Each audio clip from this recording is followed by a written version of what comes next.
নমস্কাৰ সকলোকে আন্তৰিক স্বাগতম জনাইছো এডুকেশ্যন আসাম গাইডলৈ ছাত্ৰসকল আজিৰ এই ভিডিঅ'টো অত্যন্ত গুৰুত্বপূৰ্ণ হ'বলৈ গৈ আছে অৰ্থাৎ মেট্ৰিক পৰীক্ষাৰ্থীসকলৰ বাবে অত্যন্ত গুৰুত্বপূৰ্ণ হ'বলৈ গৈ আছে আজিৰ এই ভিডিঅ' আলোচনা কৰিম যে মেট্ৰিক পৰীক্ষাত কেইটা বিষয়ৰ পৰীক্ষা অনুষ্ঠিত হ'ব সেই সন্দৰ্ভত আহিছে এটা লেটেষ্ট আপডেট আৰু সেই লেটেষ্ট আপডেট তোমালোকৰ লগত শ্বেয়াৰ কৰিব বিচাৰিছো তোমালোকে ভিডিঅ'টো স্কিপ নকৰাকৈ শেষলৈকে চাই থাকিবা আৰু যদি মোৰ চেনেলত পোনপ্ৰথমবাৰৰ বাবে আহিছে তো সাবস্ক্ৰাইব কৰিবলৈ পাহৰি যাবা এনেধৰণৰ ভিডিঅ' নিতৌ পাবৰ কাৰণে এতিয়া ভিডিঅ'টো আৰম্ভ কৰো দেৰি নকৰাকৈ ছাত্ৰসকল তোমালোকে এই নিউজটো অতি মনোযোগেৰে চোৱা এই নিউজটো প্ৰকাশ পাইছে দৈনিক জনভূমি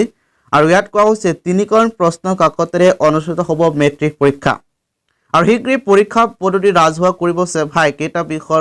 বিষয়ৰ পৰীক্ষা হ'ব এটো অতি হিগ্ৰী ঘোষণা কৰিব সেভাই ইয়াত কোৱা হৈছে যে পাঁচখন প্ৰশ্ন কাকতৰ ভিতৰত তিনিখন প্ৰশ্ন কাকত বাছনি কৰিব পাৰে পৰীক্ষাৰ্থীয়ে তাৰ বাবে হিগ্ৰী মুকলি কৰা হ'ব এটা পৰ্টেল পৰীক্ষাৰ্থীয়ে তিনিখন কাকতৰ ভিতৰত যিকোনত সৰ্বাধিক নম্বৰ পায় সেই নম্বৰেই দিয়া হ'ব অন্য দুখন কাকতত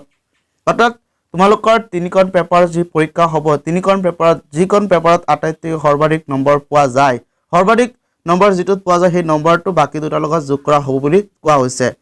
আৰু ঐচ্ছিক বিষয়ক লৈ এতিয়াও সিদ্ধান্ত হোৱা নাই ঐচ্ছিক বিষয় কোনটো হ'ব মানে পৰীক্ষাত অৱতীৰ্ণ হ'বলগীয়া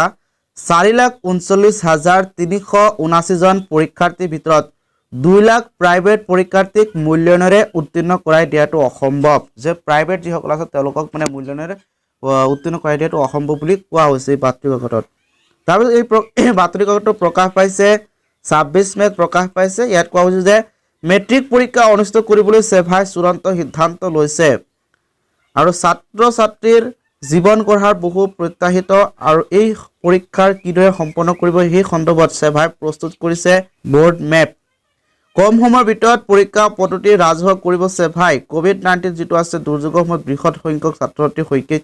ভৱিষ্যত বিপন্ন নোহোৱাকৈ সেভাই সমাধান সূত্ৰ ওলাইছে থৈদিগল আজিৰ বাবে ইমানতে সমাপ্ত কৰিছো যদি ভিডিঅ'টো ভাল পাইছে তেতিয়াহ'লে লাইক আৰু শ্বেয়াৰ কৰিবলৈ পাহৰি যাবা আৰু চূড়ান্ত সিদ্ধান্ত হয়তো এতিয়াও হোৱা নাই আৰু এটো এটা বাতৰি কাকতত প্ৰকাশ পাইছে যে তিনিটা বিষয়ত পৰীক্ষা অনুষ্ঠিত কৰিব সেভাই